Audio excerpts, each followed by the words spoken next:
할렐루야. 예배 자리에 나오신 우리 사랑하는 성도님들 환영하고 축복합니다. 가정에서 함께 또 자녀들과 이 예배 자리에 오신 여러분을 여전히 하나님께서 사랑하고 계시는 줄로 믿습니다. 우리가 함께 모이지는 못하지만 그러나 우리가 믿음 안에서 함께 있는 줄로 믿습니다. 이 시간 같이 여전히 우리를 사랑하시고 여전히 우리를 붙들고 계신 그 하나님, 그 주님의 이름을 높여드리길 소망합니다. 같이 찬양하겠습니다.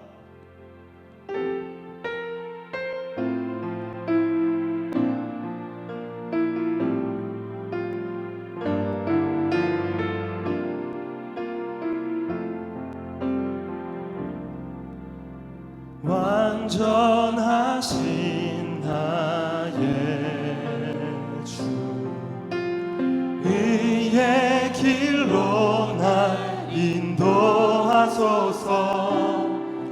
행하신 모든 일 주님의 영광 다 경배합니 예배합니다. 예배합니다. 찬양합니다. 주님만 날 다스리소서. 예배합니다. 찬양합니다. 주님 홀로 높임 받으소서. 완전하신 나의 주, 완전하신 나의 주, 의의 길로 날 인도하소서. 행하신 모든 일 주님의 영광 다 경배함 예배합니다. 예배합니다. 찬양합니다. 주님만 날 다스리소서. 예배합니다. 예배합니다. 찬양합니다. 주님 홀로 높임. 우리 마음을 다해서 예배합니다. 예배합니다. 찬양합니다. 주님만 날 다스리소서. 예배합니다. 예배합니다. 찬양합니다. 주님 홀로 높임 받 부르신 곳에서 부르신 곳에서 나는 예배하네. 어떤 상황에도 나는 예배하네. 부르신 곳에서 나는 예배하네. 어떤 상황에도 나는 예배하네. 따스한 성령님, 따스한 성령님, 마음으로 보내 내 몸을 감싸며 주어지는 평안함 만족함을 느끼네. 사랑과 진리에 사랑과 진리에 한 줄기 빛 보내 한 줄기 빛 보내 내 몸을 감싸며 주어지는 평안함 그 사랑을 느끼네. 그 사랑을 부르신 곳에서 부르신 곳에서 나는 예배하네. 어떤 상황에도 나는 예배하네. 곳에서 나는 예배하네. 어떤 상황에도 나는 예배. 우리 처음부터 한 번 더 고백하겠습니다. 따스한 성령님, 따스한 성령님 마음으로 보내, 마음으로 보내. 내 몸을 감싸며, 내 몸을 감싸며 주어지는 평안함, 만족함을 느끼네. 사랑과 진리에, 사랑과 진리에 한 줄기 빛 보내, 한 줄기 빛 보내. 내 몸을 감싸며 주어지는 평안함, 그 사랑을 부르신 곳에서, 부르신 곳에서 나는 예배하네. 어떤 상황에도 나는 예배하네. 부르신 곳에서 나는 예배하네. 어떤 상황에도 나는 다시 한번 고백합니다. 부르신 곳에서, 부르신 곳에서 나는 예배하네. 어떤 상황에도 나는 예배하네. 부르신 곳에서 나는 예배하네. 어떤 상황에도 나는 예배. 내가 걸어갈 때 길이 되고, 내가 걸어갈 때 길이 되고, 살아갈 때 삶이 되는 그곳에서 예배하네. 내가 걸어갈 때, 내가 걸어갈 때 길이 되고, 살아갈 때 삶이 되는 그곳에서 예배하. 내가 걸어갈 때, 내가 걸어갈 때 길이 되고, 살아갈 때 삶이 되는 그곳에서 예배하네. 주님만. 내가 걸어갈 때 길이 되고, 살아갈 때 삶이 되는 그곳에서 예배하네. 부르신 곳에서 나는 예배하네. 어떤 상황에도 나는 예배하네. 부르신 곳에서 나는 예배하네. 어떤 상황에도 나는 예배. 우리의 믿음의 고백으로 다시 한번 찬양합니다. 부르신 곳에서 나는 예배하네. 어떤 상황에도 나는 예배하네. 부르신 곳에서 나는 예배하네. 어떤 상황에도 나는 예배하네. 어떤 상황에도 나는 예배하네. 우리의 믿음의 고백으로 어떤 상황에도 나는 예배하네.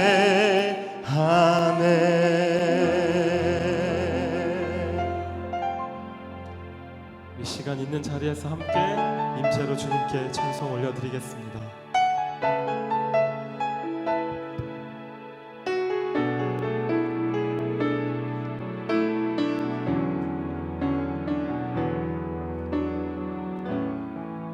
하늘의 문을 여소서.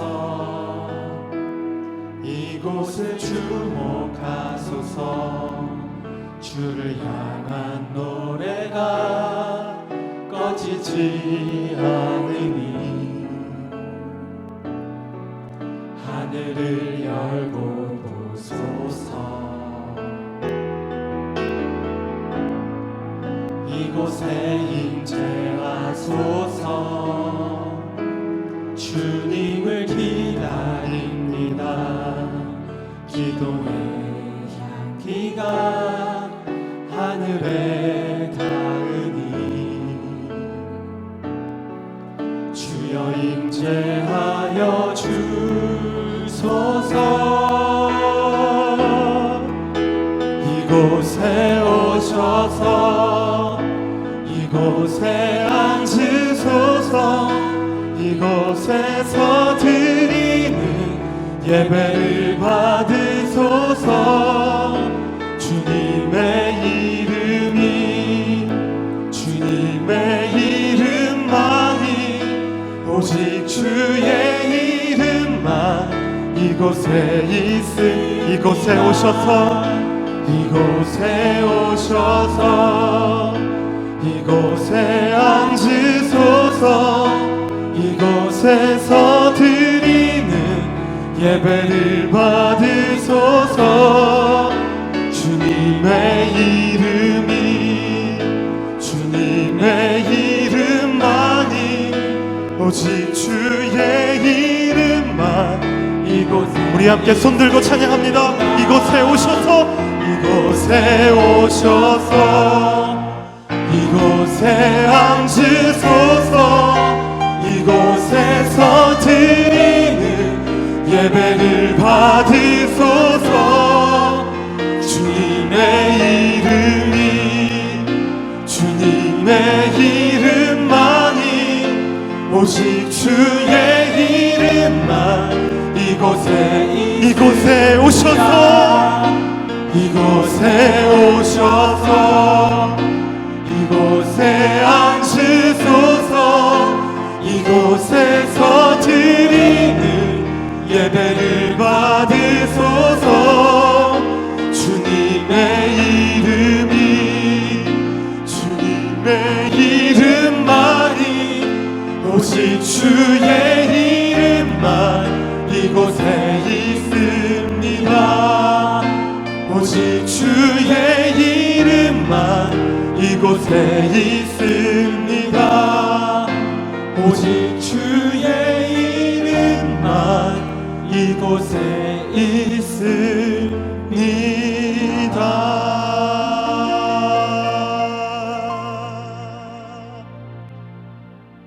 할렐루야.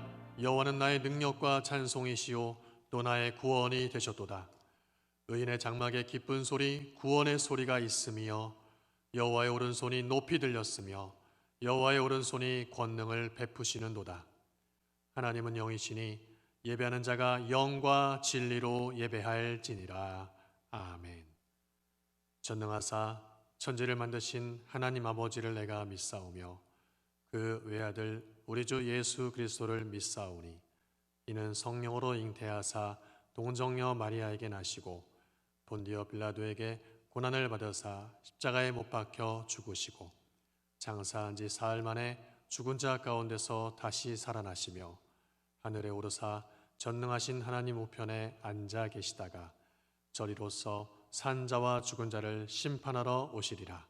성령을 믿사오며 거룩한 공회와 성도가 서로 교통하는 것과 죄를 사하여 주시는 것과 몸이 다시 사는 것과 영원히 사는 것을 믿사옵나이다.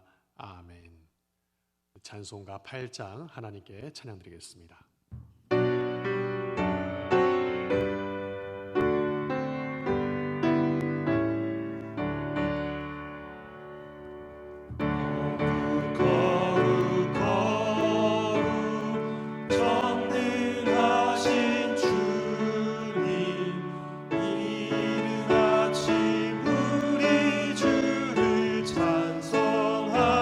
찬송합니다. 거룩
우리 이 시간 함께 합심해서 기도하도록 하겠습니다.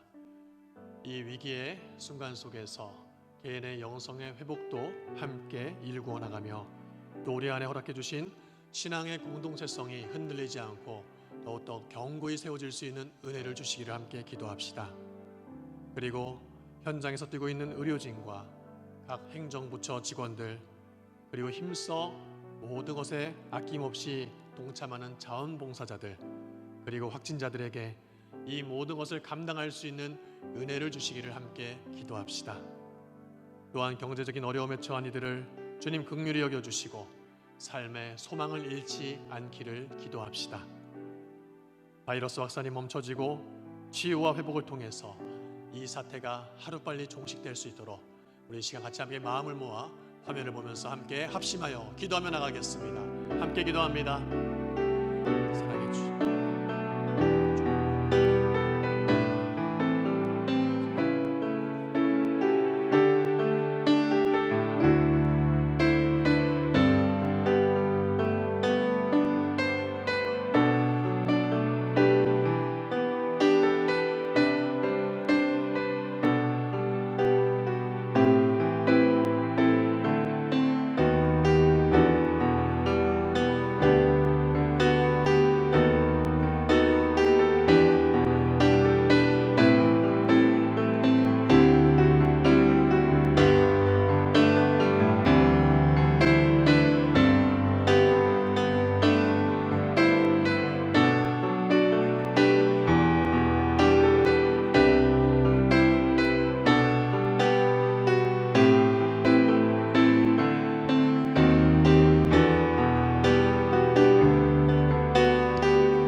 사랑의 하나님 아버지, 이번 주도 코로나19 바이러스 여파로 인해서 우리가 가정에서 또 인터넷을 통해서 함께 예배를 드립니다.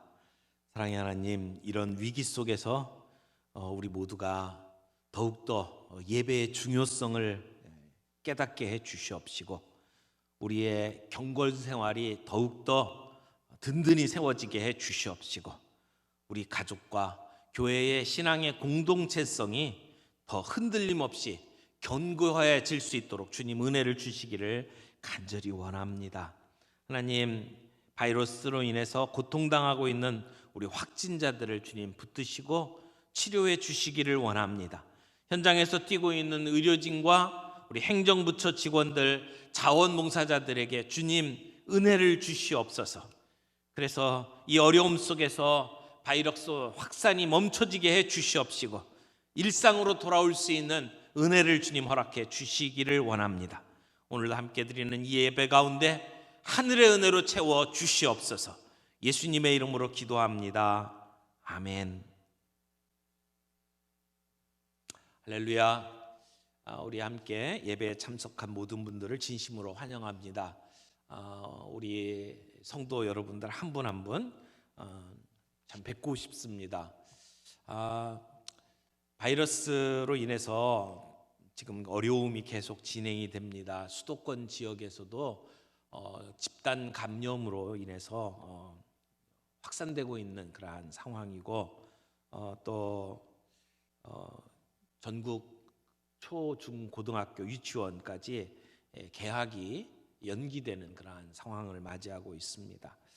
또 서울시는 주일 예배 강행으로 인해서 바이러스가 확진되면 구상권을 청구하겠다 이런 이야기까지 나올 정도로 상황이 참 어렵습니다. 그래서 저희 교회 당회에서는 이번 주일도 함께 이렇게 지난주와 마찬가지로 가정에서 예배 드리도록 그렇게 결정을 했습니다. 하지만 이런 시간들이 우리 가족들이 함께 손 붙잡고 하나님 앞에 예배 드림으로 말미암아 가정의 예배가 회복되는 귀한 시간이 되기를 바라고 우리의 영성이 더욱 든든히 세워지는 그런 시간들이 되기를 바랍니다. 여러분 그 공동체 성경 읽기 계속 하고 계시죠. 우리 각자가 여러분의 삶의 현장 속에서 이렇게 공동체 성경 읽기도 계속 진행을 해주시기를 부탁을 드리고, 또 바이러스 퇴치를 위해서 저희가 함께 헌금과 물품을 모으고 있습니다. 오늘 이번 주일까지 저희들이 드린 헌금과 그리고 물품들을 우리 대구 경북 지역에 보낼 수 있도록 그렇게 진행하려고 합니다. 예배에 참석하지 못하기 때문에 헌금을 아직 드리지 못하신 분들 계실 텐데요. 교회로 보내주셔도 되고, 또 온라인을 통해서 계좌를 통해서 헌금하셔도 됩니다. 특별히 헌금하실 때는 여러분의 성함과 목적, 그래서 김명호 11조 이렇게 놓으시든지, 김명호 감사헌금, 또 코로나 헌금을 원하시는 분은 여러분의 이름 쓰시고 코로나 이렇게 써주시면 저희들이 그 목적에 따라서 헌금을 구분해서 사용하도록 그렇게 하겠습니다. 또 각자 매일 하고 있는 큐티들 돕기 위해서 은혜의 강가 다운로드를 안내해 드리고 있습니다. 홈페이지나 교회 공식 밴드를 통해서 여러분 큐티 잡지 다운로드 받을 수 있으니까 다운 받으셔서 개인 경건 생활에 활용해 주시기를 바랍니다. 그리고 교회 교우들 동정 소식이 하나 있습니다. 저희 교회에서 함께 신앙생활 하셨던 이승수 집사님, 조경혜 집사님, 경기도 의왕시로 이사를 하셨습니다. 우리가 함께 모여 있을 때 인사도 드리고 또 이렇게 함께 좀 헤어지는 그러한 시간들을 좀 가지면 좋을 텐데 그러지 못하고 떠나시게 되었습니다. 연락들을 주고받고 또 아름다운 소식 들려올 수 있기를 바랍니다. 오늘 우리에게 주시는 하나님의 말씀은 창세기 4장 1절에서 7절까지의 말씀입니다. 창세기 4장 1절에서 7절까지 우리 화면을 보면서 말씀 읽도록 하겠습니다. 아담이 그의 아내 하와와 동침하매 하와가 임신하여 가인을 낳고 내가 여호와로 말미암아 득남하였다. 그가 또 가인의 아우 아벨을 낳았는데 아벨은 양치는 자였고 가인은 농사하는 자였더라.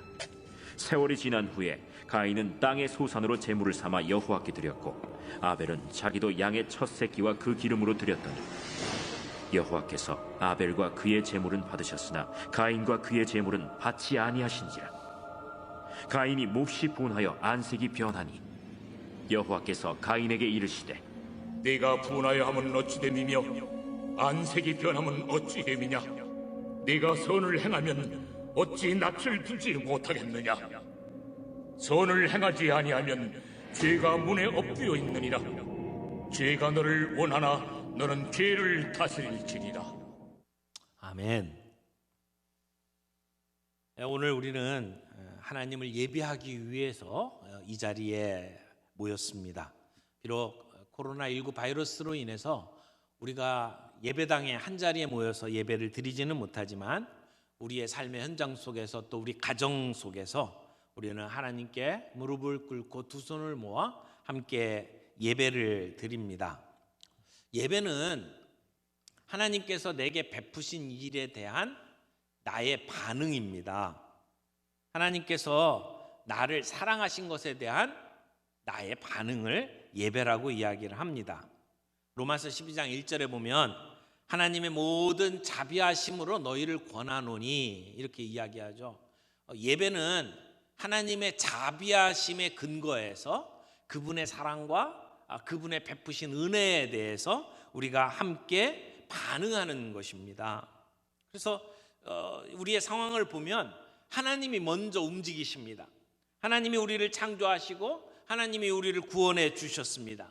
하나님이 우리의 죄를 용서해 주셨습니다. 하나님이 우리를 복주시고 우리를 지켜주십니다.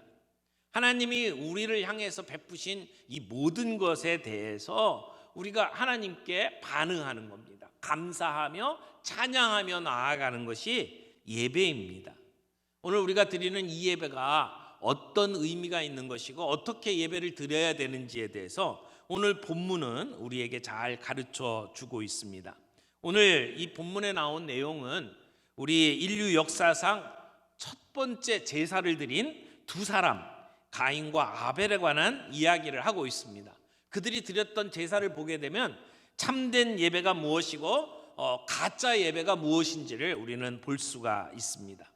2절 말씀 보겠습니다. 그가 또 가인의 아우 아벨을 낳았는데 아벨은 양치는 자였고 가인은 농사하는 자였더라.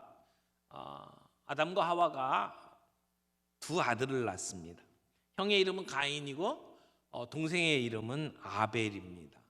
그런데 가인은 농부였고 아벨은 양치는 자였습니다. 이것은 그들의 직업을 이야기하는 겁니다. 그러니까 직업을 가졌다는 것이 뭐 그렇게 특별한 것은 아니죠.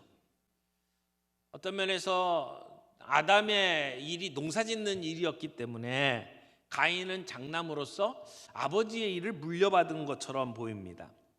그런데 3절에 세월이 지난 후에 시간이 좀 흘렀죠. 그런 후에 가인은 땅의 소산으로 제물을 삼아 여호와께 드렸고 아벨도 자기의 양의 첫 새끼와 그 기름으로 여호와께 드렸다라고 말하고 있습니다. 하나님께서 아담과 하와를 낙원에서 내어 쫓았죠. 그 이후에 인간은 제사를 통해서 하나님께 나아가야만 했습니다. 아마도 하나님은 아담과 하와에게 이 제사 제도에 대해서 미리 가르쳐 주셨던 것 같습니다. 그런데 제사를 드릴 때 가인은 농부였기 때문에 땅에서 난 곡식들을 가지고 하나님께 제사를 드렸습니다. 아벨은 목동이었기 때문에 자기가 키우던 양의 첫 새끼를 잡아서 그 기름으로 하나님께 제사를 드렸습니다. 제사를 드린 것은 특별한 게 아닙니다. 가인도 아벨도 모두 제사를 드렸습니다. 그런데 이상하게 하나님께서는 아벨의 제사는 받아주셨는데 가인의 제사는 받아주시지를 않았습니다. 이것을 보게 되면 하나님은 아무거나 다 받으시는 분은 아니라는 것을 알 수가 있습니다. 우리가 제사를 드리기만 하면 하나님은 무엇이 되었든지 간에 모두 다 받으시는 분이 아니라는 겁니다. 받으실 만한 것만 받으셨습니다. 우리가 예배 드리는 것도 마찬가지입니다. 우리가 예배 드린다고 해서 하나님이 모든 걸 다 받는 게 아닙니다. 받으실 만한 것을 받으십니다. 하나님께서 받으실 만한 예배를 드릴 때에 하나님은 받으신다는 것입니다. 근데 본문에 보면 이제 가인과 아벨에 대해서 설명을 하면서 순서가 계속 바뀝니다. 출생을 언급할 때는 가인 얘기가 먼저 나오고 아벨이 나왔죠. 근데 직업을 얘기할 때는 아벨을 먼저 이야기하고 그리고 가인의 직업을 얘기를 했습니다. 제사를 드릴 때에도 먼저 가인이 제사를 드렸고 그 다음에 아벨도 드렸다라고 이야기를 하지만 하나님의 응답을 이야기할 때 하나님께서 제사를 받으신 것을 이야기할 때는 아벨이 먼저 나오고 있습니다. 이런 구조를 보게 되면 가인과 아벨 사이에 어떤 긴장 관계가 있다는 것을 암시하고 있습니다. 동생 아벨이 형 가인보다 더 낫다라고 하는 것을 의도적으로 지금 부각을 시키고 있는 것이죠. 아벨의 제사가 하나님께 받아들여진 데 반해서 가인의 제사는 그렇지 못하다라고 하는 그 말씀 가운데에서 이 긴장은 완전히 분명하게 드러나게 됩니다. 그런데 왜 하나님께서는 가인의 제사를 받지 않으셨을까요? 가인의 제사를 받지 않고 아벨의 제사를 받으신 이유는 무엇일까요? 그 이유에 대해서는 다양한 해석들이 있어 왔습니다. 군켈이라고 하는 학자는 하나님께서는 농부보다는 목자를 선호하셨다 이렇게 해석을 했어요. 하나님께서 정말 농부들보다 목자를 더 좋아하실까요? 또 어떤 사람은 하나님께서는 피의 제사를 더 좋아하신다 이렇게 해석을 하기도 했습니다.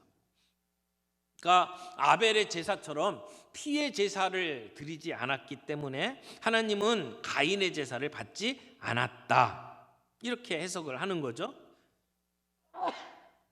죄송합니다. 근데 정말 그럴까요? 짐승을 태워서 연기가 하늘로 올라가는 그러한 그 제사만을 하나님이 좋아하실까요? 레위기에 보면 하나님께서 이스라엘의 제사법을 제정을 해주시는데, 그때 드리는 제사를 보게 되면 곡물로 제사를 드리는 것이 엄연히 존재하는 것을 볼 수가 있습니다. 그래서 제사장은 찌은 곡식 얼마와 기름의 얼마와 모든 유향을 기념물로 불사를 지니 이는 여호와께 드리는 화제니라. 화제? 근데 그 화제 속에 곡식을 가지고 제사를 드리는 것이 나와 있잖아요. 피가 없다고 하나님께서 그 제사를 받지 않는다? 이렇게 말할 수가 없습니다. 그런가 하면 어떤 사람은 가인의 제사는 인색했기 때문에 마치 아나니아와 삽비라처럼 일부를 챙겼던 그러한 그 제사처럼 가인이 드렸기 때문에 하나님께서 받지 않으셨다, 이렇게 해석을 하는 분도 있어요. 하지만 이것도 추측에 불과하죠. 어떤 분은 아예 모르겠다, 이렇게 해석을 하신 분들도 있어요. 폰 라드라고 하는 그 학자는 제사를 받고 안 받고는 하나님의 주권적인 결정이기 때문에 우리가 그 이유를 다 알 수는 없다, 이렇게 분명하게 이야기를 했어요. 정말 모를까요? 우리가 모르는 문제일까요? 본문에는 하나님께서 아벨의 제사를 받으시고 가인의 것을 거부하시는 이유가 상당히 정확하게, 명확하게 암시되어 있습니다. 특별히 신약에서 이 가인의 제사와 아벨의 제사를 이렇게 비교하면서 아벨의 제사가 어떠했기 때문에 하나님께서 받으셨다라고 하는 것을 분명하게 제시하는 본문이 있죠. 히브리서 11장 4절 말씀을 보게 되면 믿음으로 아벨은 가인보다 더 나은 제사를 하나님께 드림으로 의로운 자라 하시는 증거를 얻었으니 하나님이 그 예물에 대하여 증거하심이라 저가 죽었으나 그 믿음으로써 오히려 말하느니라, 이렇게 기록을 하고 있습니다. 칼빈은 이 히브리서 11장 4절 말씀에 근거해서 아벨은 믿음의 동기로 제사를 드렸지만 가인은 그렇지 않았다라고 해석을 해놓았습니다. 예수님도 아벨을 의인으로 인정하셨습니다. 마태복음 23장 35절에 보면 그러므로 의인 아벨의 피로부터 성전과 제단 사이에서 너희가 죽인 바라가의 아들 사가랴의 피까지 땅 위에서 흘린 의로운 피가 다 너희에게 돌아가리라. 이 말씀을 하시면서 예수님은 종교 지도자들의 이중적인 태도를 신랄하게 질타하셨습니다. 요한도 아벨을 의인이라고 이야기하죠. 요한 1서 3장 12절에 보면 가인같이 하지 말라. 그는 악한 자에게 속하여 그 아우를 죽였으니 어떤 이유로 죽였느냐? 자기의 행위는 악하고 그의 아우의 행위는 의로움이라. 이렇게 분명하게 아벨을 의인이라고 칭하고 있습니다. 이걸 보면 아벨은 가인보다 더 나은 제사를 드린 것이 분명합니다. 더 나은 제사가 무엇입니까? 차이점은 믿음에 있다, 이렇게 이야기를 하죠. 그래서 의로운 자라 하는 증거를 얻었다고 말합니다. 그러면 이 믿음으로 드리는 예배라는 것이 도대체 어떤 예배길래 그 예배를 하나님은 받아주시는가? 여러분, 믿음은 예배로 나타납니다. 나는 정말 믿음이 좋은 사람이다. 나는 정말 믿음이 있는 사람이다라고 말을 하면서 예배를 안 드린다. 이건 있을 수가 없는 얘기죠. 믿음이 있는 사람은 하나님 앞에 예배로 나아갑니다. 아벨은 믿음으로 의롭게 된 사람입니다. 그 믿음이 뭘로 나타났느냐? 예배로 나타난 것이죠. 어떤 믿음입니까? 하나님 한 분만 바라보고 하나님께 호소하는 믿음. 하나님께 아뢰면 하나님이 이 나의 모든 문제를 해결해 주실 것이라고 믿는 믿음, 그 믿음을 가지고 하나님 앞에 나아가 제사를 드린 것이죠.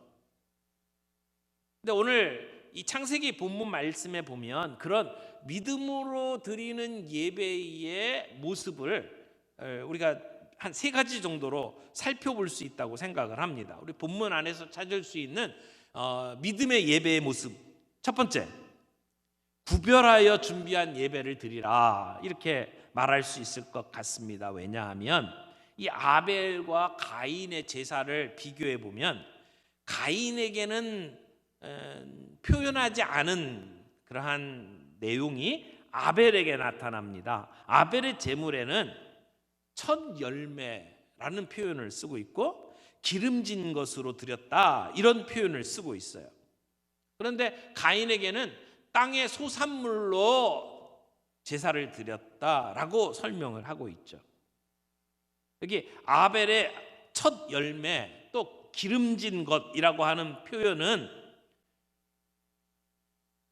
아벨이 가지고 있는 재산 가운데, 아벨이 키우고 있는 양 가운데 첫 번째 양, 그리고 그 가운데에서도 가장 기름진 것으로 하나님께 드렸다라고 말할 수 있습니다.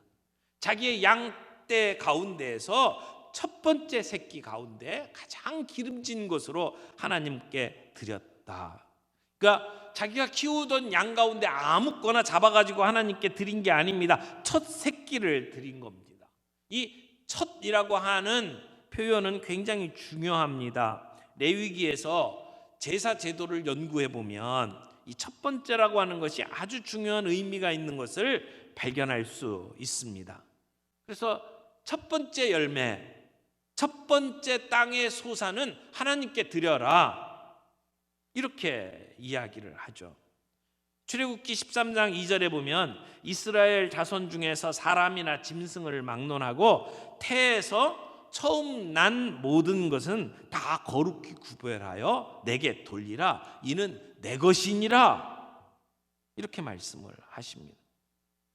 출애굽기 13장 12절에도 너는 태에서 처음 난 모든 것과 내게 있는 가축의 태에서 처음 난 것을 다 구별하여 여호와께 돌리라, 이렇게 이야기를 하고 있습니다. 물론 첫 번째 것만 하나님의 것이다, 이런 얘기는 아니죠.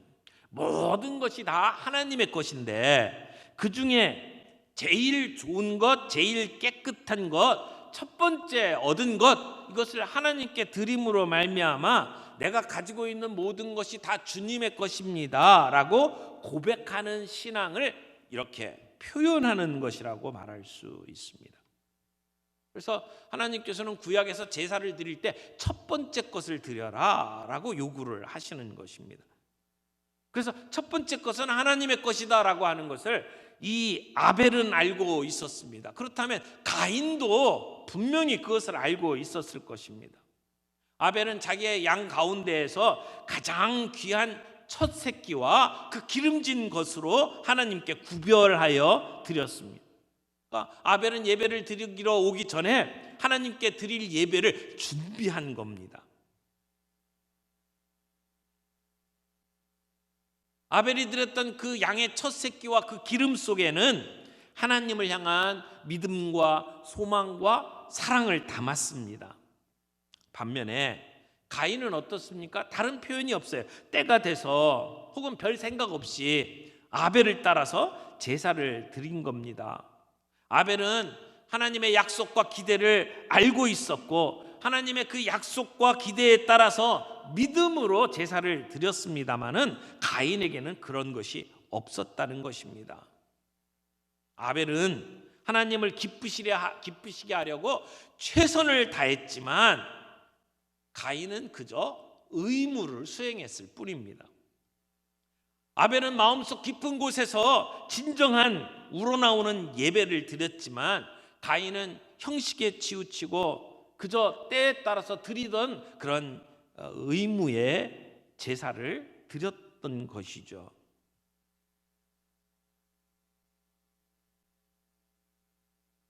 아벨은 제사를 드리기 전에 미리 구별하고 미리 뽑아내고 가장 좋은 것, 가장 소중한 것으로 구별해서 하나님께 드렸어요. 이것이 믿음으로 드리는 예배의 첫 번째 모습이라고 말할 수 있습니다. 가장 소중한 것으로, 가장 최상의 것으로 따로 떼어서 하나님 앞에 드리는 예배, 그게 믿음의 예배입니다. 두 번째, 인격과 삶으로 예배를 드리라, 이렇게 말할 수 있습니다. 본문에서 하나님께서 아벨의 제사는 받으시고 가인의 제사는 받지 않았다, 그렇게 말하지 않았어요. 아벨과 그의 제물을 받으셨고 가인과 그의 제물은 받지 않으셨다라고 말을 했죠.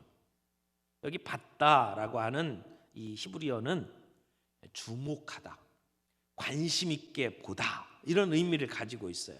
하나님께서는 아벨이 제사 드리는 것을 관심 있게 보셨습니다. 근데 하나님께서는 단지 제물만 받으신 게 아닙니다.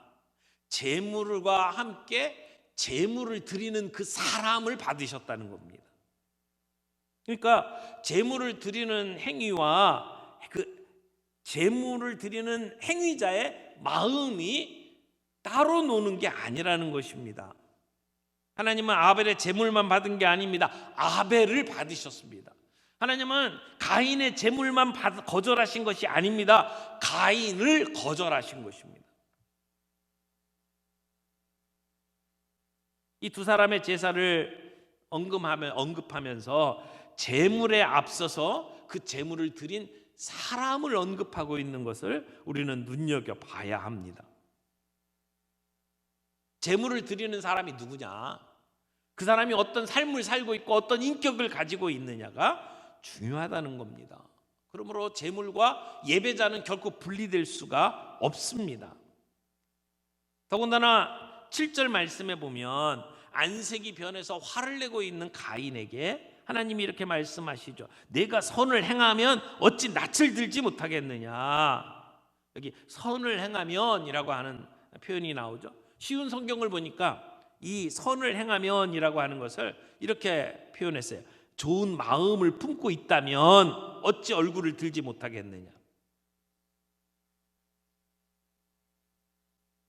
가인이 제사를 드릴 때 그 마음에 좋은 마음을 품고 있지 않았다는 것입니다. 선을 행하고 있지 않았다는 것입니다. 가인은 제사할 때가 돼서 곡식을 제물로 삼아서 제사를 드렸지만 평소에 그 마음에 좋은 마음이 없었다는 것입니다. 죄의 지배를 받는 삶을 살고 있었다는 것입니다. 평소에는 죄를 지으면서 살다가 제사 때가 되면 습관을 따라서 곡식을 가지고 제물을 드렸다는 이야기가 되는 것이죠. 그러므로 이 본문은 어떤 제물을 드렸느냐가 주제가 아닙니다. 제물을 드리는 사람이 누구냐에 관한 이야기입니다. 하나님께는 제물이 중요한 게 아닙니다. 제물을 드리는 사람이 중요한 것이죠.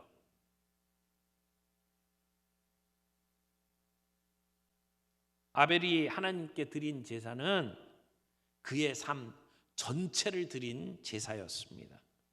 아벨은 하나님께 대한 온전한 믿음과 또 그 하나님을 경외하는 신앙을 가지고 있었기 때문에 그는 하나님 앞에 온전한 제사를 드릴 수가 있었습니다.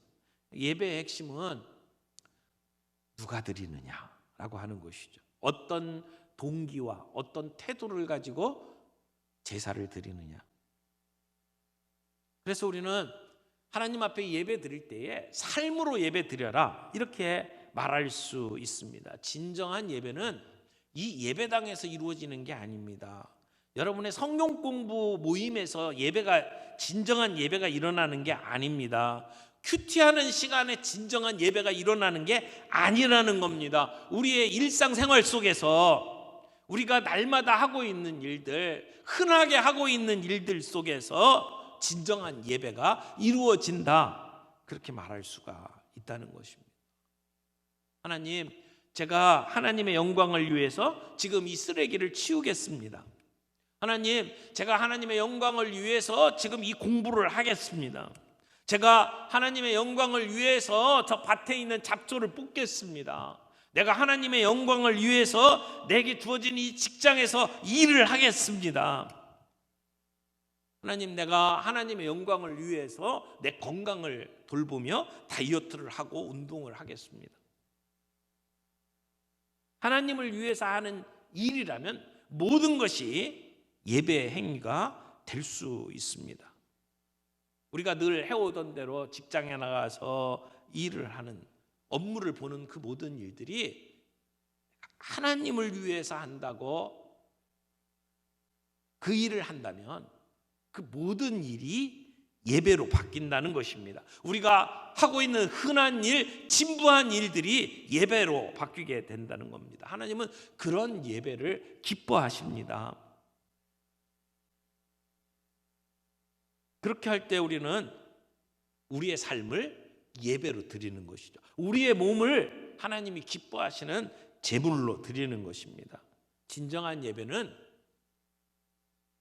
우리의 일상생활 속에서 일어납니다. 세 번째, 하나님께 올려드리는 예배를 드리라. 올려드리는 예배 또는 도로 드리는 것, 이렇게 표현할 수 있을 것 같아요. 여러분, 예배는 기본적으로 드리는 겁니다. 받는 게 아닙니다. 우리는 예배에 대해서 이야기할 때마다 그 예배 정말 은혜스러웠다, 내가 은혜 많이 받았다라고 이야기를 합니다만은 예배는 내가 뭔가를 받는 것에 초점이 있는 게 아닙니다. 사실은 드리는 겁니다. 우리는 늘 예배를 이야기할 때마다 우리가 받았던 것을 자꾸 따집니다. 설교가 어떻다는 등 또는 찬양이 어떻다는 등, 그러면서 우리는 예배를 평가하고 있습니다. 설교나 찬양을 통해서 우리가 은혜를 받으면 그 예배는 좋은 예배라고 우리는 평가합니다. 그러나 예배의 가장 기본적인 자세는 우리가 뭔가를 받은 것 가지고 평가하는 게 아닙니다. 드리는 것이어야 합니다. 하나님께서 우리에게 베푸신 것에 대해서 우리가 다시 돌려드리는 것이 예배여야 합니다. 하나님이 우리에게 은혜를 베푸시고 사랑을 주셨던 것에 대해서 우리가 돌려드리는 것이 예배라고 하는 겁니다. 그것이 하나님을 기쁘시게 합니다. 우리의 일주일 동안의 삶은 엉망진창인데 예배 시간에 나와서 회개만 하면 그러면 다 용서되는 것이 아닙니다. 예배는 지금까지 살아온 우리의 삶을 하나님 앞에 나와 드리는 시간이라고 말할 수 있습니다. 하나님께서 주신 시간, 하나님께서 주신 물질, 하나님께서 주신 관계, 이 모든 것을 가지고 제가 이렇게 살았습니다. 하나님 앞에 나와서 우리의 삶을 드리는 시간. 그래서 하나님 감사합니다, 그 높으신 하나님을 찬양합니다, 고백하는 것이 예배라고 하는 것이죠. 여러분, 기억하길 바랍니다. 예배는 받기 위해서 오는 게 아닙니다. 드리기 위해서 오는 것입니다. 은혜 받기 위해서 예배 자리에 나오는 것이 아니라 지금까지 우리가 받았던 은혜에 대해서 하나님 앞에 감사하기 위해서 나오는 자리가 예배라고 하는 것이죠. 그러므로 뭔가를 자꾸 받으려고 생각하고 받은 것 가지고 평가하던 우리의 예배에 대한 패러다임을 이제는 바꿔야 합니다. 하나님이 베푸신 은혜에 대해서 돌려드리기 위해서 나오는 예배의 패러다임을 가져야 된다는 것입니다. 우리는 예배를 드리기 위해서 일주일에 한 번 시간을 정해놓고 예배당에 모입니다. 그러나 사실은 그 예배를 드리기 위해서 우리가 일주일 동안 거룩한 삶을 살아가는 것입니다. 일주일 내내 하나님 없이 살다가 일주일 내내 죄의 다스림을 받다가 주일날 되니까 오늘 주일이네 그러고 나오는 시간이 아니라고 하는 것입니다. 주일에 드리는 예배는 일주일 동안 우리의 삶으로 드리는 예배의 결정판이라고 말할 수가 있습니다. 우리가 예배를 드린다라고 표현하죠. 드린다. 뭘 드릴까요? 우리가 정말 하나님 앞에 드릴 수 있는 것이 뭘까요? 여러분, 우리가 어떤 크리스마스나 어떤 때가 돼서 누군가에게 선물을 이렇게 드리려고 그러는데 뭔가 필요가 없는, 그러니까 부족함이 없는 사람들 있죠. 그런 사람들에게 선물을 하려고 하면 굉장히 고민이 많이 됩니다. 드릴 게 없어요. 뭘 드릴까 온종일 고민을 합니다. 그런데 하늘과 땅 모든 것을 창조하시고 모든 것을 가지고 있는 하나님 앞에 우리가 드릴 수 있는 것이 도대체 뭘까요?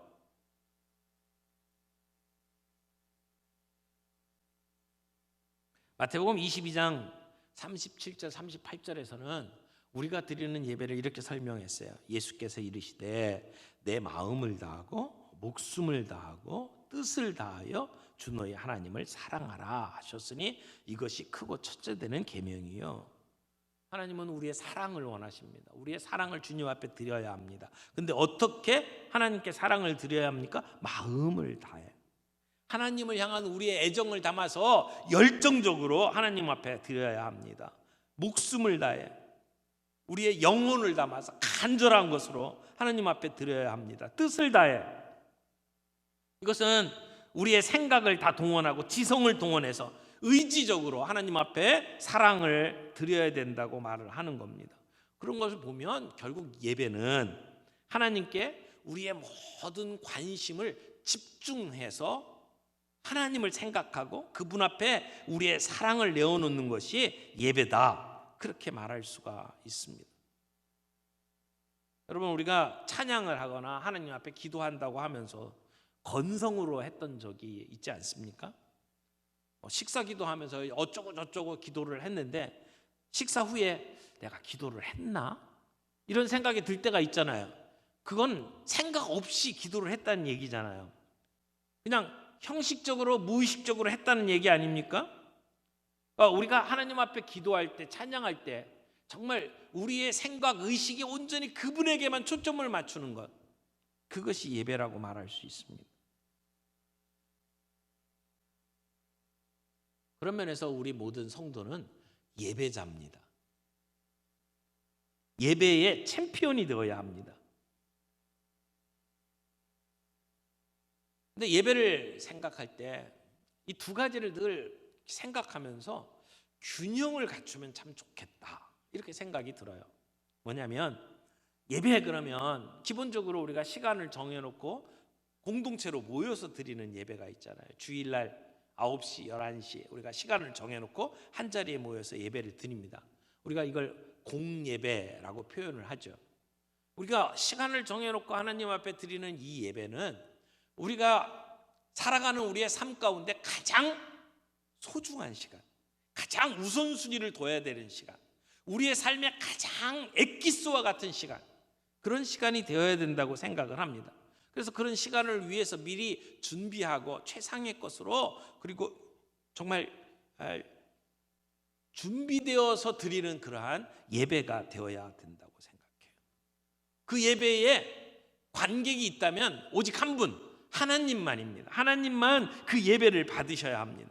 내가 관객이 되어서 찬양이 어땠느니 설교가 어땠느니 그렇게 평가할 수 있는 자리에 있는 게 아닙니다. 우리가 하나님 앞에 올려드리는 그러한 일을 하는 거지, 내가 평가하고 내가 관람하는 자리에 놓여지지 않다는 것을 우리는 기억해야 돼요. 그래서 우리가 예배를 생각할 때마다 시간을 정해놓고 공동체로 함께 모여서 드리는 이 공예배를 정말 소중한 것으로 생각하고 여기에 우선순위를 두고 우리가 준비하면서 예배를 드려야 합니다. 동시에 우리는 일상 속에서 우리의 삶으로 드리는 예배가 온전한 예배가 되어야 합니다. 정말 공예배가 하나님 앞에 올려지는 참된 예배가 되려면 우리의 삶으로 준비된 예배를 일상생활 속에서 드려야 한다는 것입니다. 순종함으로 드리는 예배가 되어야 한다는 겁니다. 삶의 거룩한 제물로 드리는 예배가 되어야 된다는 것입니다. 그래서 우리의 일상생활 속에서 드리는 예배가 주일날 드리는 공예배로 결론 지어지는 그러한 연결선상에 있다는 것을 우리는 기억해야 합니다. 일상생활이 어디에 있습니까? 우리의 가정에 있고 직장에 있습니다. 제가 일주일 동안 정말 교회 생활 열심히 하는 분들의 예배 시간을 한번 이렇게 쭉 정리를 해봤어요. 그랬더니 보통 주일날 한 번 나오는 분들은 1시간 내지 2시간 일주일에 그 정도 사용을 하죠.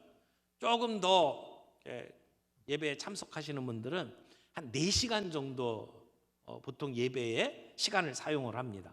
새벽 기도회라든지 이런 데 계속 나오시는 분들까지 다 포함을 시키면 한 8시간 맥시멈 일주일에 드리는 예배가.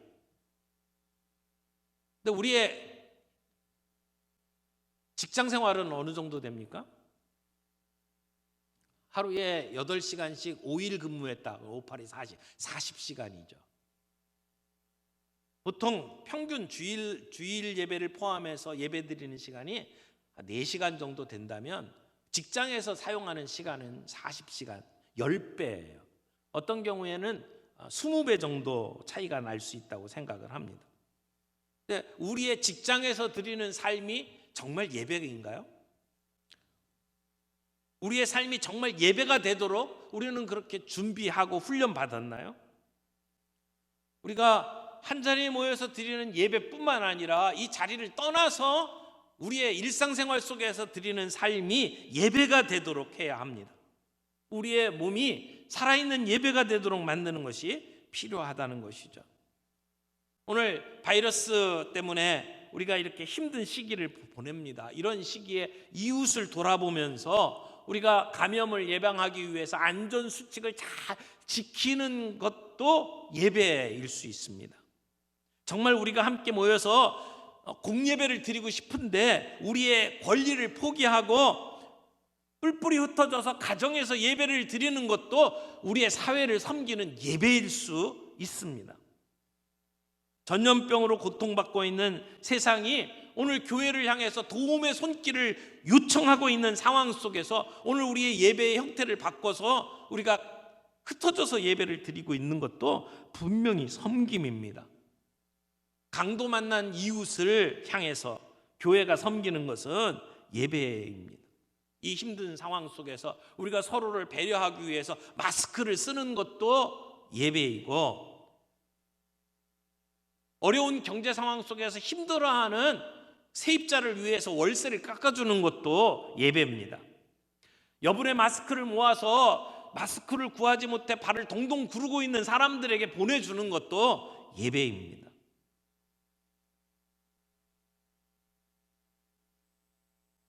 예전에 로렌스 형제라는 분이 있었죠. 하나님의 임재 연습이라고 하는 책에서 우리의 삶으로 드리는 예배가 무엇인지를 가르쳐주는 분이었습니다. 그분이 어떻게 자신이 하나님과 계속해서 동행할 수 있었는지 이렇게 쭉 기록을 해놨는데, 이 로렌스 형제는 시끄러운 주방에서 냄비나 프라이팬을 닦을 때나 무릎을 꿇고 기도할 때나 동일한 마음으로 하나님 앞에 머물렀다고 고백을 합니다. 그분은 이것이 끊임없이 모든 행위 하나하나마다 하나님의 임재를 연습하는 기술이라고 불렀어요. 그래서 계속해서 기도하는 시간뿐만 아니라 주방에서 일하는 시간까지 계속해서 하나님과 동행하는 것보다 더 잘 사는 방법은 세상에 없다고 말을 합니다. 그럼 어떻게 하면 우리의 일상생활 속에서 하나님과 늘 동행하며 그것이 예배가 되도록 만들 수 있을까요? 쉬지 말고 기도할 수 있기를 바랍니다. 주님과 늘 대화할 수 있기를 바라요. 우리가 어떤 결정을 내리기 전에도 하나님 어떻게 하면 좋을까요? 주님이 원하시는 길은 무엇일까요? 평범한 일상생활이든지 즐거운 시간을 보내든지 그 속에서 하나님의 임재를 경험하는 기도가 있기를 바랍니다. 또 하나 하나님의 말씀을 읽는데 시간을 드리기를 바랍니다. 하나님의 음성을 들을 수 있는 시간들을 갖기를 원합니다. 뿐만 아니라 늘 찬양하시기를 바랍니다. 여러분, 우리는 늘 많은 소음 속에서 살아갑니다. 우리는 TV를 틀어놓고 뉴스를 듣고 신문을 보면서 살아가지 않습니까? 그런데 정말 꼭 들어야 할 말들을 듣고 있습니까? 오늘 자동차 속에서, 집안 속에서 찬양의 소리가 울려 퍼지도록 만들어 놓고, 그리고 하나님과 교제하는 시간들을 갖는 것은 굉장히 중요하다고 생각을 합니다. 이게 모두 다 영적인 훈련이라고 말할 수가 있습니다. 오늘 이 가인과 아벨의 제사를 바라보면서 우리가 예배자로 어떻게 살아가는지를 한번 되돌아볼 수 있기를 바랍니다. 내가 드리는 예배는 정말 하나님이 기뻐하시는 예배인가? 하나님이 받으실 만한 예배인가? 우리의 마음속 깊숙이에서 우러나오는 예배인가? 첫 번째 것, 기름진 것, 가장 좋은 곳으로 구별해서 하나님께 드리는 예배를 드리고 있는가? 우리는 삶과 인격으로 예배를 드리고 있는가? 드리는 시간, 드리는 물질, 그것도 중요하겠지만 그것보다 누가 드리느냐, 우리의 인격과 삶이 중요하다고 말씀을 드렸지 않습니까? 하나님은 정말 나의 모습을 보면서 내 예배를 받으실까? 내 일주일 동안 살아온 삶은 정말 잘 준비해서 하나님 앞에 올려드릴 수 있는 그러한 예배일까? 한번 생각해 보시기를 바랍니다. 저는 오늘 말씀을 맺으면서 찬양곡 하나를 여러분에게 좀 들려드리고 싶습니다. 정말 아벨과 같은 믿음의 예배를 드려 하나님께 인정받는 그러한 하나님을 기쁘시게 하는 진정한 예배자로 살아가는 우리에게 이 찬양은 굉장히 은혜가 될 거라고 저는 생각을 합니다. 이 찬양은 디트리 본 회퍼라고 하는 목사님이 반나치 운동을 하다가 히틀러를 암살하려고 계획했다는 죄목으로 젊은 나이에 교수형을 선고받았습니다. 39살이었습니다. 이 교수형 당하기 얼마 전에 감옥에서 약혼자에게 마지막 편지를 쓰면서 성탄절 시를 하나 써보냈는데, 이 찬양을 통해서 자기의 목숨이 사라질 것을 알면서도 하나님의 선한 능력으로 내가 보호받고 있다, 이런 찬양을 하는 내용입니다. 앞으로 일어날 일들을 믿음으로 기대하면서 이 찬양 시를 썼습니다. 그분이 쓴 그 찬양 시를 지그프리트 피에츠사라고 하는 분이 곡을 붙였어요. 그래서 그 본회퍼 목사님의 시에다가 곡을 붙여가지고 찬양을 만들었는데, 그 찬양 독일 말로 찬양을 하는데 거기에 한글로 번역을 해서 여러분들에게 이 노래를 좀 들려드리고 싶습니다. 정말 지금처럼 사방이 다 막히고 더 이상 소망이 없다고 느껴지는 그 순간에도 하나님의 선한 능력을 날마다 간구하면서 그 시간들을 묵묵히 이겨낼 수 있는 힘이 이 찬양을 통해서 우리가 소유할 수 있게 되기를 바라고, 이 고난의 터널을 지나가고 있는 성도님들 한 분 한 분에게 하나님의 선한 능력이 함께 하실 수 있기를 간구하면서 이 찬양을 듣기를 원합니다.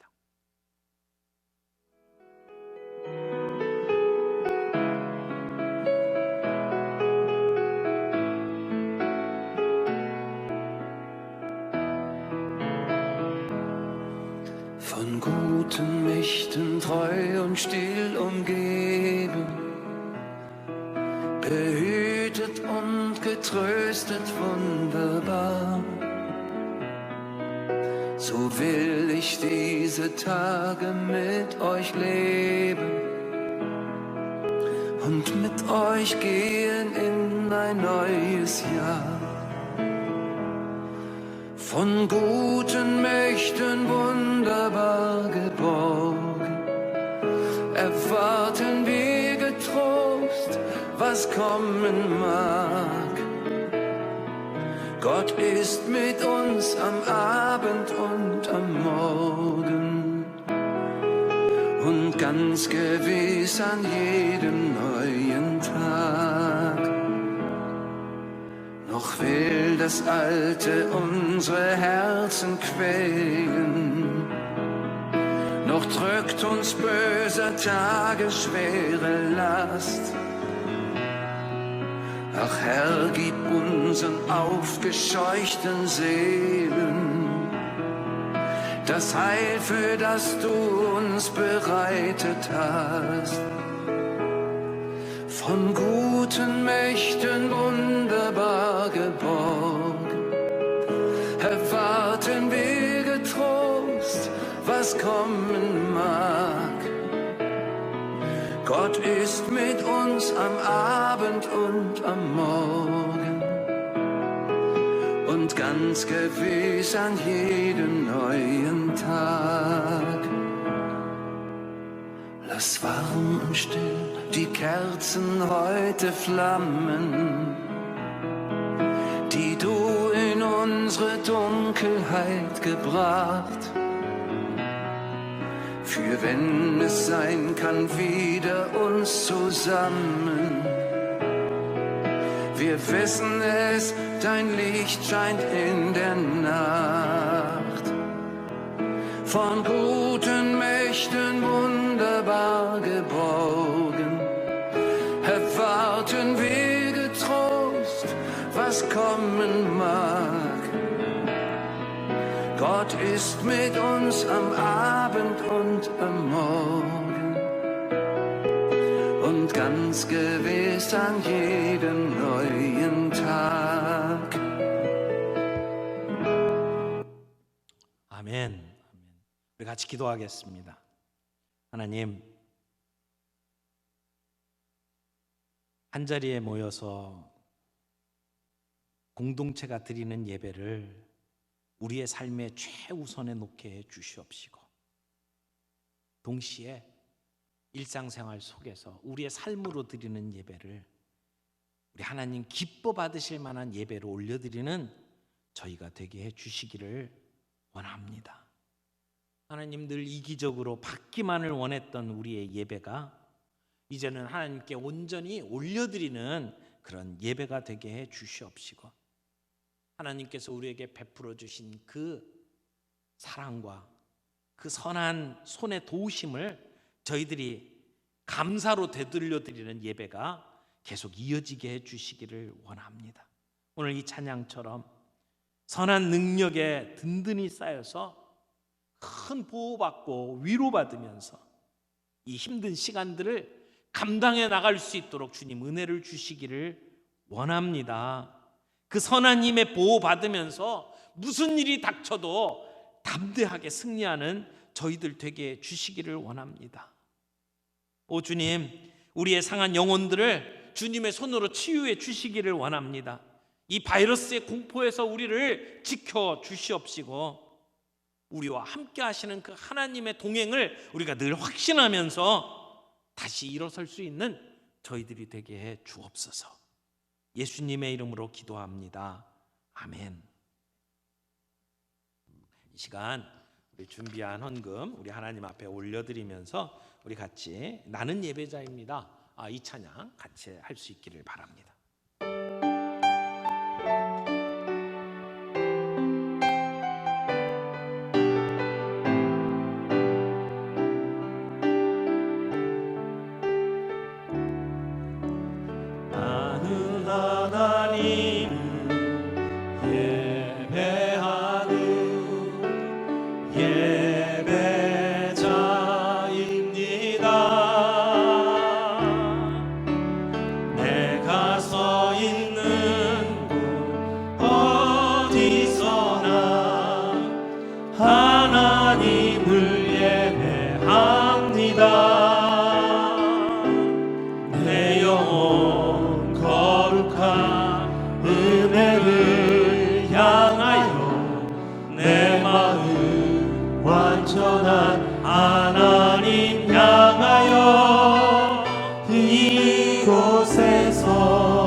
바로 이 시간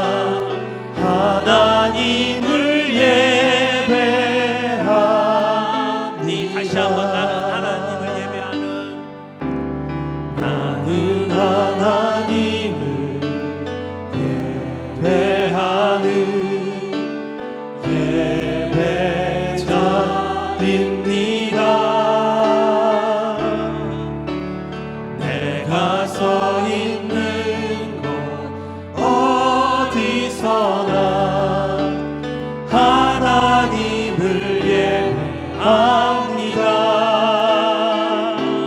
내 영혼 거룩한 은혜를 향하여 내 마음 완전한 하나님 향하여 이곳에서 바로 이 시간 하나님을 예배합니다.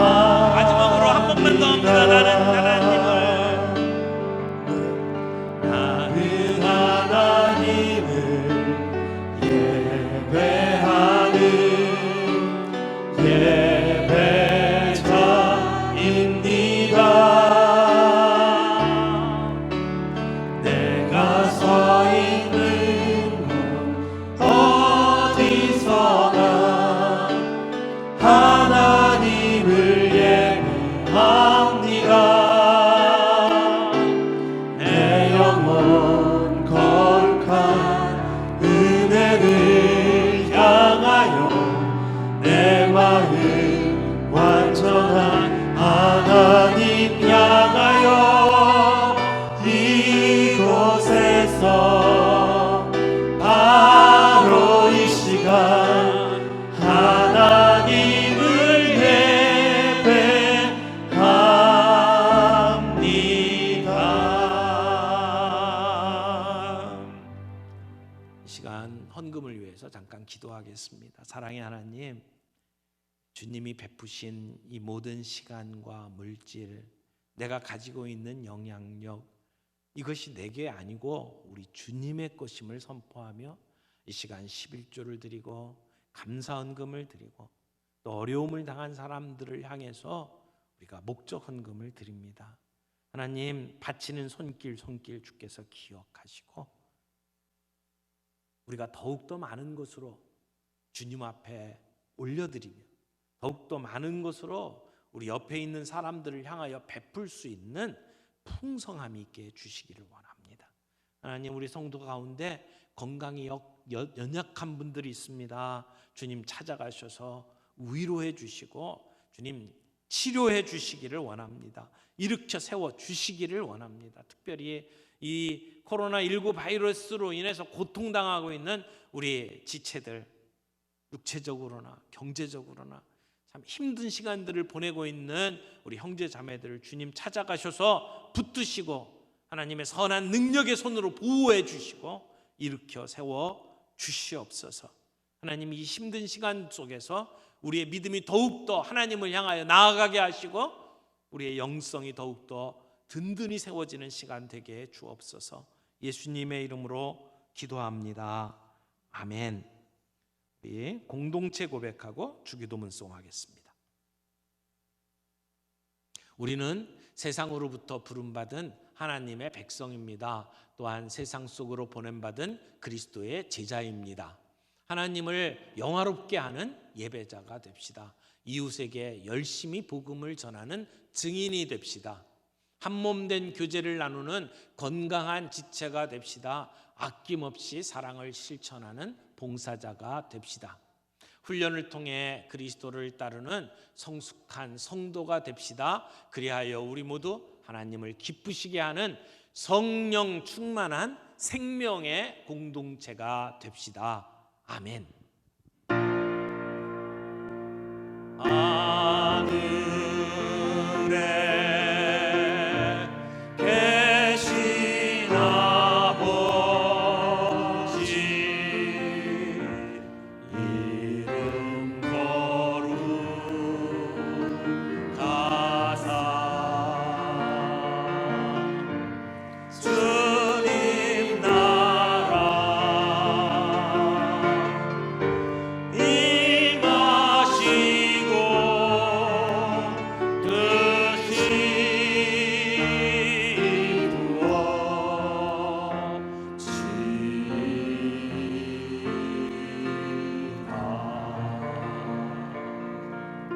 일용할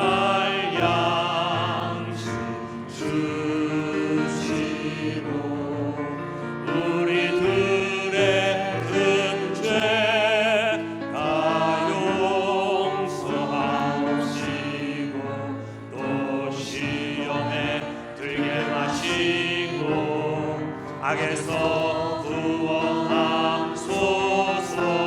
대개 주의 나라 주의 권세 주의 영광 영원히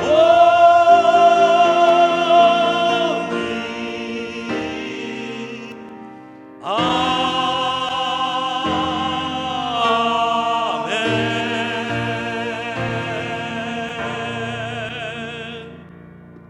사랑하는 형제 자매 여러분, 우리는 이 세상에서 부름받은 하나님의 백성이고 다시 이 세상으로 보냄받은 예수 그리스도의 제자들입니다. 우리의 가정, 직장, 우리의 시간, 물질, 우리의 삶의 모든 영역을 주님 앞에 맡겨드리는 전적 위탁자가 됩시다. 누구를 만나든지 예수는 그리스도라 증거하는 증인의 삶을 살아갑시다.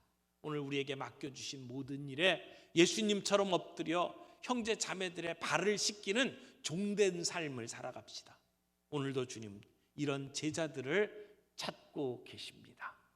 이제는 우리 구주 예수 그리스도의 은혜와 우리 하나님 아버지의 담없으신 사랑과 성령의 감화 감동 위로하심이 오늘 이 힘들고 어려운 시기를 지나가면서 우리가 공적으로 드리는 예배뿐만 아니라 우리의 삶을 통해서 드리는 우리의 일상생활이 온전히 주님 앞에 올려지는 진정한 예배가 되기를 소원하는 주의 모든 백성들 머리머리 위에 이제로부터 영원토록 함께 하시기를 간절히 축원하옵나이다.